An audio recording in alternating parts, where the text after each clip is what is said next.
everyone, welcome to another great episode of Real Life Matters. I'm telling you, I'm your host, DBoss. I'm telling you, please go and subscribe to the channel, DBoss Network. That's a YouTube channel, DBoss Network. Just subscribe, so you could see all the latest episodes that I did, and I did some really fantastic ones out there. And all my guests I'm saying is fantastic. Even Daniel Chin, he's does the RLM Wealth Tips. You guys check it out. He got some really neat stuff there to talk to you about. And, just go back and you can watch the episodes all again and you could see what's going on and what's happening. Well, yeah, lately I've been doing some real A-listers and some rappers and all kinds. So if you missed those episodes, just go back. You can go to the YouTube channel and just go revisit them and watch them. And this weekend, hopefully it's Thanksgiving weekend here in Canada, not the US people, even though I celebrate both. But we have Thanksgiving weekend, so you got a lot of time to cozy up with the family, and you can just watch some Real Life Matters with DBoss. Watch a couple episodes if you missed it or you didn't miss it. But anyways, I have today a very exciting lady, and she's coming on today, and she's talking about let me tell you, she does a lot of stuff. She's in the law profession. She's a coach. She's an author. Yes, and she's a mother and all the above.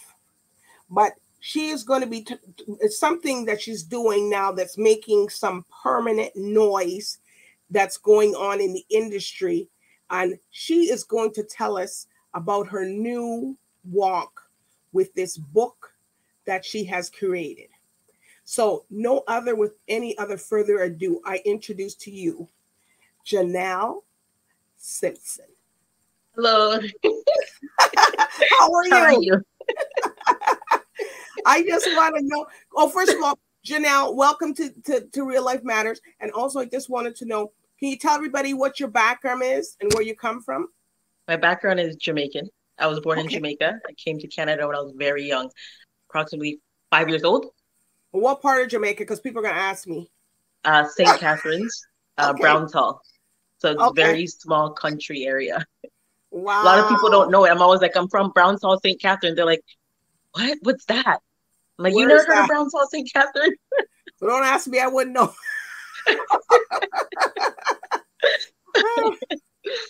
All right. So what inspires you? Okay, first, you do coaching, motivational coaching? Honestly, when I was younger, I always wanted to be a lawyer. Okay. But then something always told me you're supposed to be a counselor, something with people bigger than a lawyer. Because, lawyers, obviously, you act for people. But every time I tried to stray away from my purpose, God said, you're supposed to be here. So motivational coaching was something like I knew that I wanted to do. It was just a fear. A fear? Yeah. Because you probably can't tell, but I'm actually extremely shy. Oh my. I'm such a shy person, you can't tell. Oh my gosh. So it's like a fear because you start doing something and you feel like people are going to automatically start judging you or tell you that you don't know what you're talking about. Okay. So that's always pushed me back when I could have been here. But then I'm like, no. God had to take time with me and build me up first before I started stepping into my purpose and realizing that this is what I'm supposed to be doing. So, of course, you're spiritual. So you're taking that time to groom yourself within your spirituality before you walk into where you're supposed to walk in, correct? Yep. And trust me, spirituality, I pushed away from that too. Why are you saying it like that? You pushed. You know what? When I was younger, most island people were raised in church. Okay. Our parents drilled in us, have faith. God, God, God. There is nothing other than that. You have to have faith, hope, everything, right? Mm-hmm. And I've always went to church. When I got older and I started going back to church, I thought, everybody in church is supposed to love me, treat me great. And that was the biggest mistake I made because I was like, wow. You know what? I won't say that's the biggest mistake I made because that's where also my blessing was. Even though I cried a lot of tears and I felt neglected and misguided, God raised me up in that whole process. So I was going to a church where the pastor would question, like one time I told him, I'm having dreams, and then like the actual dream that I had, it happened in real life. And one time he said to me, he's like, I would have to work with you first to see where your gifts come from. Work with you? I said, what? And I didn't understand what he was saying. What do you mean? Because it sounds like you're saying that I'm some type of demon and you have to see where you, right? When I was pregnant with my daughter, he told me I really wanted to be on the choir. And if I wasn't on the choir, I wanted to be an usher. I just wanted to do something in church because I felt like that's where I was supposed to do God's work and my purpose was supposed to be. Mm-hmm. And he said to me, he can't do anything with me because I'm pregnant. And I'm pregnant. Well, and I don't know. Some pastors are very well misjudged, or they sometimes they don't even know their own self, right. So, and then they're trying to advise other people, and sometimes maybe their spiritual tunnel, I'm gonna say, is clogged up, right? And they have a lot of junk in there. So yep. some of these pastors and reverends, and yeah, they can come back and lash at me, I don't care, but right. they have a lot of baggage within them. And then they apply all that to other people. They reflect that onto other people. And right? Then that gives you a bad taste, because if you're a new Christian or you're something that's coming in, then you're going to be thinking, well, Jesus, this is what it is to be a Christian, and people are supposed to act like this one. Let me just right. run away. Exactly. And one of the things he said to me also was, I'm not married. I would have to get married to my children's father first. And then he would have to work with us. He said to me also that already. Sorry? While you're pregnant already. Right. And he also said to me that if once I have a second child, even if I leave my children's father, no man's going to want a woman with 2 kids. Really? Well, they better look around and see the whole world. Exactly. So, I realized after, like, God said, like, listen, your purpose is not in church. Some people want to stay in church and only give what they have to people that are inside this circle. But I want you to give it to multitudes of people. So you got to come out the church. Right. And they might not accept you, but they see you. And sometimes it's just them trying to control you before your purpose goes. Whoosh. Yeah. Well, you're speaking to somebody that came out of the church, because my purpose wasn't in the church. I got so much hell inside the church that I had to come out. Yep. Yep. It's true. And because, now, here I am. Right. And it's so funny because, oh, well, listen, when I first had the anointing, I had the Holy Spirit, I started speaking in tongues, and I didn't understand it. Mm-hmm. I was confused myself because it was so strong. And nobody ever said anything to me. I reached out and tried to, ask for, explain this to me, help me along the way. Because I'm a new Christian and I don't understand. Right? The amount of things I went through church is just interesting. I went through people laughing at me, saying I'm a frog. You're a frog. Calling me an ubia woman because my anointing didn't look like theirs. So they made up stuff and made me feel uncomfortable, right? And recently I had an interview that was posted on the internet, and a guy came to me that I used to go to church with and messages me and says, he sent me a whole long paragraph and says to me, when my wife showed you my page, I couldn't believe it was you. So I'm thinking in my head, you couldn't believe it was me. Like, what is that supposed to mean? So I'm listening to him, and he's like, I can't believe it's you. I thought you would have offed yourself. So I'm listening. I'm like, off yourself. I don't know. I'm still young, but I don't know all these new lingos. So he said, I'm sure you would have killed yourself. I said, what? Then he continues to say, if somebody had paid me back then $1 million and said you would become nothing in life, I would have taken the $1 million. And I swear to you, I felt so good. And I wasn't even mad. I said to him, I'm not even offended. And he said, I'm not trying to offend you. I'm just letting you know it. I saw you. You look like you were literally dying. And I was afraid for you. And people in church were saying so many things about you. But in my head, I'm like, you're busy focusing on the outside. while God was building me up on the inside. You had no idea. Mm. Because, brother, if you're really my brethren, you should have pulled me aside, said something to me, or even just prayed for me. That should have never came out of your mouth. Wow. Because God speaks life, not death. So why would you say that to me? Instead of saying, you know what? If you want to say you're surprised to see me and say you're happy to see me today, say that and leave it there. And then you know what the funny thing is? I'll give you this, because when you're moving and God's shifting you, things will come to attack you. And I said to myself one day, I was standing in the kitchen and I said, God, there's an attack coming. I don't know who it is and I don't know what it is, but I feel it. I literally feel it. It's like a silent attack waiting to bite me. Wow. And I go on Instagram and I posted something saying, because I post my motivational quotes and stuff that I write, and it said something like, you know, we got to release and allow God to come into our life to do the necessary things. Allow God to make those things fall away that need to fall away. Allow God to elevate us, because a lot of times we're the ones that are holding ourselves back. Because God will be sending you a whole blessing, but because of the person who's bringing the blessing, you're like, nah, I don't want it. I'm not taking it. You just missed what God was trying to show you because you weren't paying attention. Correct. So he messaged me saying, I see you posting all this motivational stuff, but when you're posting about God and letting God into your life, that's not right, because God is our creator. And if you're going to write motivational stuff and include God, you need to write Bible scriptures. There was the attack. You came back he's been on my Instagram for 7 years. Yes, he did. And he was trying to dictate how I should post about God. And I said, listen to me, there's many different ways to bring people to God. And the Bible's not the only way. Through love, guidance. That sounds like that church is a cult or something. Right? So he continues to send me more messages and still attacking me. You know what I said? I said, have yourself a good night. And I pray that you and your wife and your family have an amazing weekend. And I left it there because I knew that was an attack. And I wasn't going to let you pull me out of character. Because I know what I know. Doesn't mean that I have to fight just to prove what I know. And you're not going to change my connections with people because I know what I'm doing. I know that it works. And I don't move unless God tells me to move. So sometimes people think that, you know, you have to be in church, or you have to be in church every Sunday to have a connection relationship with God. That's not true.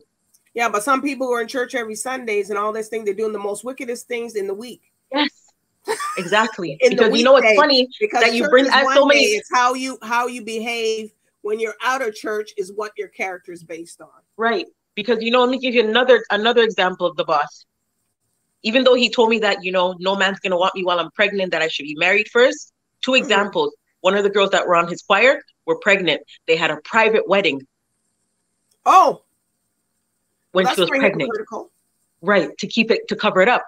Then there's his lead choir singer had abortions. And I didn't know until somebody reached out to me and said, I'm sorry for what they did to you. So it's a double standard. And I think that people need to realize that God is personal to you. Your relationship with him is personal. It has nothing to do with anybody else. You and him. Nobody owns God. That's right. And then once we realize that nobody can stronghold God from us, we're good. Well, right? And that's what I had to learn. Well, I'm glad that you have grown past that, Janelle. Yep. And and there's probably, you know what, people, this is Real Life Matters. And I know I'm talking to the people out there watching, you know, there's a lot of people in that same situation like you, and something happened to you in church. And, you know, but what happened to the people that were brainwashed like that? Yep. You know, you walk by faith, not by sight. Exactly. But these people are trying to put the faith before you even know you're walking through it. Yep. And that's not right. Very true.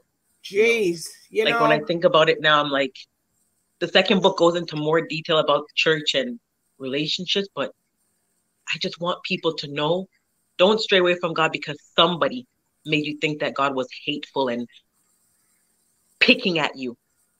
He just wants you. Literally come as you are and give him what you can give until he starts stripping off layers off of you. Because those layers will fall off. I'm not perfect. I have tattoos. I've done stuff. You say everybody's perfect. No, Christ wasn't perfect. Everybody wasn't. One person was perfect. Was God? Right. And He sent His Son down here, and you're not to be. That's why Yeah, so this book is gonna open things, because a lot of things we don't talk about. We just keep it hush hush, and we go on through life carrying this pain and not wanting to talk about God, not wanting to read our Bible or getting to know Him, because people made us not want to why would you want to get to know a God like that? Because if you guys represent God, then why would I want to get to know Him? So this book is called, for the people that don't know, it says a commitment to a deceitful liar, and it's unknowing eyes. So that's a pretty strong title. Yeah. So you can let us know about that. The title I came up with, my son is 11, so 8.5 years ago I came up with the title. The title, a lot of people have tried to change, and some people said, don't change it. You know why you called it that. So when I came up with the name, I was sitting at my computer one day. I tell people this story. I like to be completely honest and raw, because you hear these glowing stories. I came up with the name because ding, it came into my head. No, that's not what happened for me. I was sitting at my computer one day, and I opened the computer, and I opened the computer to my partner's Facebook, and it was open to a message that he had sent to his cousin, telling his cousin that he thinks he has another child in Jamaica, because he went on vacation, met a girl, and slept with her, and he thinks that she's pregnant, because that's what she said. Oh. His cousin went on to tell him that, don't tell me, keep it a secret. She doesn't have to know. Even if it's not your child, she doesn't have to know. In that moment, I realized that when I hooked up with him, I always promised that when I leave my mom's house, I was breaking away generational cycles, and I was going to change things for my children and for my next generation, the other generations to come. And in that moment, I realized that, hey, you really didn't break off no cycles, because you're repeating your mom's story. And he came into a relationship with his own generational cycles and his own messed up thoughts, where there's a Jamaican saying, and sorry if I sound a little bit too raw, but it's direct, where they say, one pussy kill cocky. Oh. So me have my woman on my yard, so I knock y'all me screw. It's Beanie Man's song, right? But a lot of West Indian men, especially Jamaicans, believe that it's okay to have multiple women. It's okay to sleep around. Not just in Jamaican. I think that's a worldwide thing. It's a worldwide thing. But you know what? I'll be honest with you, DBoss. A lot of Jamaican men instill that in their own children. Oh. Yeah. Oh. So they tell. And you know what's funny? I was saying to my brother the other day, I'm like, you and I are breaking generational cycles. And my dad, he turned 60 today, and he looks hella young. But he still has those cycles, because my dad is married, but he's still looking at young girls my age. Right? And then my partner's dad, he's also older, but when he sees younger girls, so it's a worldwide thing, but in Jamaican culture, this is a thing. It's a normal because thing. Because I thought it was okay. I'm like, okay, well, whatever, as long as, he comes home and everything's fine, and, he loves me and my kids and everything's fine. But then I realized in that moment, no, we both said that we're going to break away from generational cycles, but now we're repeating it. We're repeating a story that my mom already lived, your parents lived. And in that moment, I was like, okay, God, I get it. You really want me to do this book, Commitment to a Deceitful Liar, because I've been committed to so many lies from when I was young. Committed to a deceitful liar is not just relationship wise. It's from you're younger.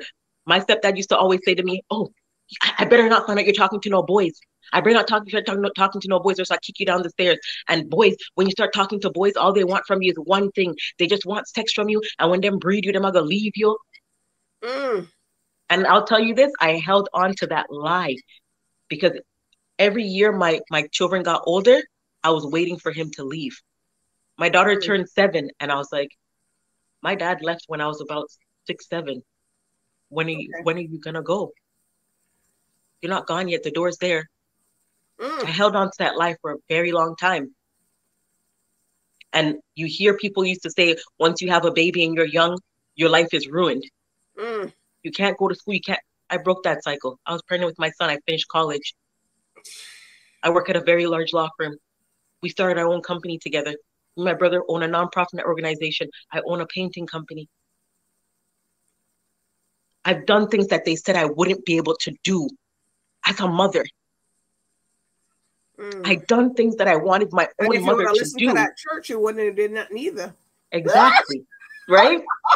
Because if I had aborted my daughter, they would have. That church, you would have been done. Right? If I aborted my daughter, they would have said I was a heathen or something, right?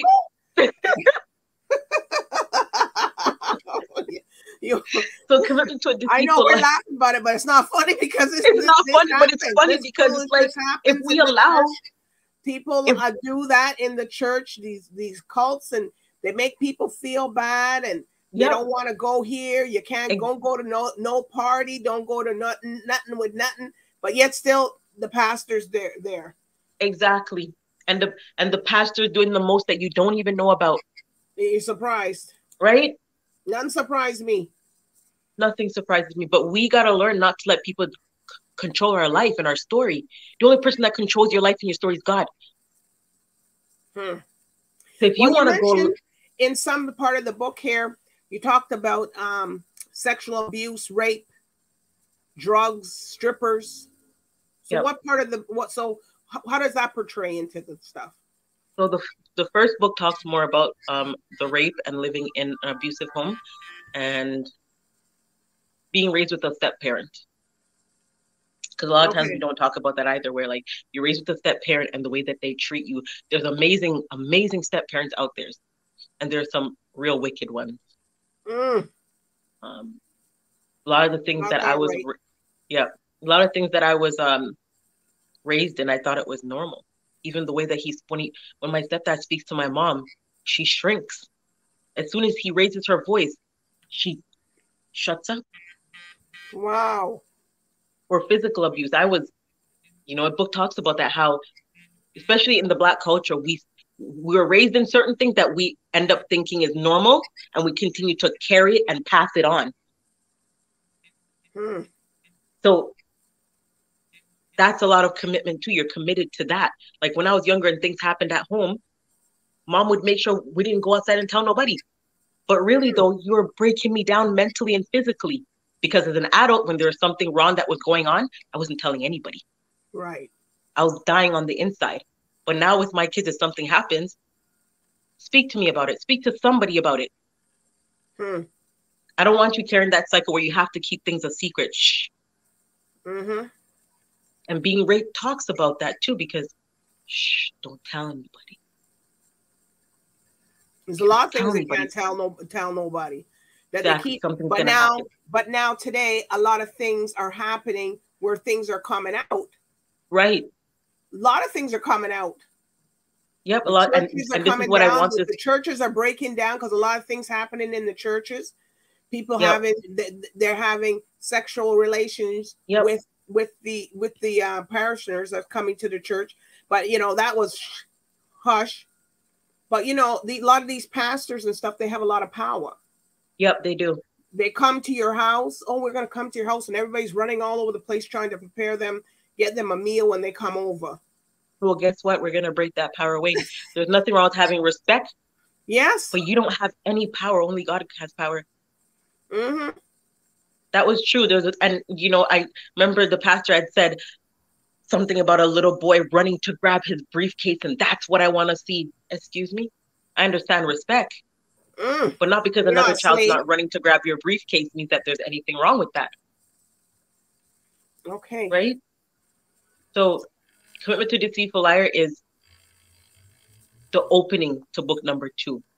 And book number 2 and 3. So you're going to do another book, a sequel or something like that after, right?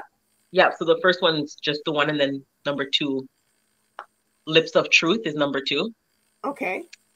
So but then you talk about, in the book, you say that you want to keep some of your authentic culture, your background, your Jamaican background in the book.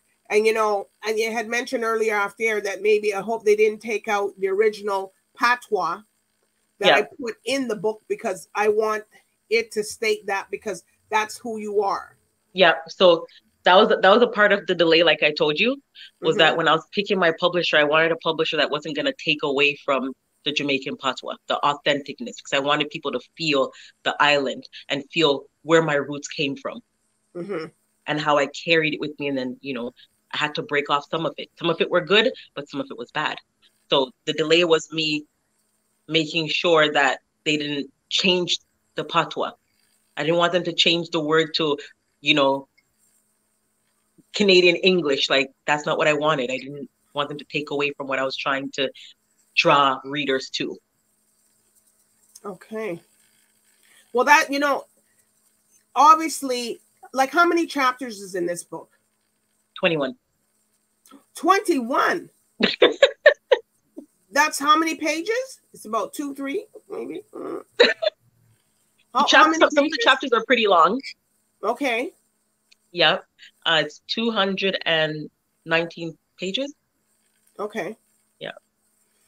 219 pages. Is it easy read, or is it a smaller print? It's an easy read. Okay. Easy read. I think that everybody is gonna like it. It's different. I also added my own personal. Who did you give the book credits to? Like, when you did your little, I wrote this book and thanks to so and so. So which people did you put in it? My children. They're both Leos too, and I don't even, like, I think about it and I'm like, God gave me 2 Leos. Why?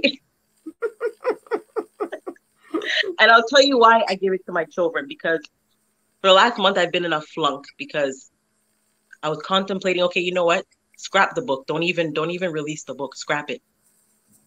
Because people are gonna say things about you. They're gonna point at you, and my boss was actually telling me that I should be careful with my words and be careful what I put in there. And I'm like, no, what am I scrapping the book for? This is what I'm supposed to do. I'm not scrapping anything. And then my son did an assignment, and I read it, and it said that my role models are my mom and my dad, and I drew a lion's head for my mom because she's as courageous as a lion. Okay. And that my mom always said, be who you are, no matter what. And I realized that this generational thing it already started. I broke it off. And I see it in my kids. And they're transferring it onto other children in the neighborhood, and I see it. And that's where it starts, right? Because they're the younger generation, and they're the ones that are going to carry on. When we're gone, they're going to be here carrying it on. And I gave it to my partner too, because book number 3 will show you the transformation that people would think that I would have left, because it was bad. But people can't change. And I saw him break down and cry and tell me, I'm glad that I picked a person like you to be well, we're not married yet, but he calls me his wife, the mother of my children, the person who's in control. And he said, I don't deserve you, and I don't know why God gave me to you, because I don't deserve you. And I'm like, don't say that. Because God knows exactly why you are deserving of me. Doesn't matter what we went through in the past or our journey. That journey had to happen for now. Because if that didn't happen, I probably would be stuck, broken, unhealed, and hiding. When I first met him, I used to wear this bang that covered half my face. And I always did it because I was so insecure. Now, I'm not afraid to show my smile. I'm not afraid to show my face. Wow. I was so shy. I like my face. I would always hide my face. So, and my brother. That's a very courageous thing, that, for you to put your life experience in a book. So everybody's going to know who you are. So are you prepared yourself? Because not everybody has seen the book yet. I'm prepared, And it's funny you say that, because my boss was talking about the vaccine, and she was saying, she made a comment, and honestly, I didn't like the comment, so I addressed her after. She said, you know, she understands why Black people don't want to get it because back in the day, we were used as test dummies. I was offended because it's not because of my race why I haven't gotten it yet. It was because I wasn't ready, right? A lot of people, it's not just about race. A lot of people have nothing to do with race, right? So I said to her, she's like, I don't want you to be ostracized or anybody saying things about you. And I said, listen to me, I'm not afraid because I've been through some walks in life. And let me tell you, I'm still standing. So I'm not afraid. Like when I say that I wanted to scrap the book, that was one of my fears, is what people were going to say. But I'm not afraid, because if I'm afraid of speaking about my story so it can help other people and break away the things that we need to break away from as a whole generation, then I'm purposeless. Wow. There's no point. I have to do this, not for my kids and myself, but for now, the generation after, generations to come. I said to my brother, I said, you know, when Martin Luther King was doing this for us, they didn't fear because they wanted us to be here today. I want not even just Black people, but other races to be able to stand, not be afraid to walk in their own purpose and what they've been through and flourish from it. Right. But especially our Black people. Jeez. Oh, I'm telling you. So there's a lot for you. So where can people, when the book is out, so when can people purchase this book and where can they get it? So right now, Amazon, Indigo.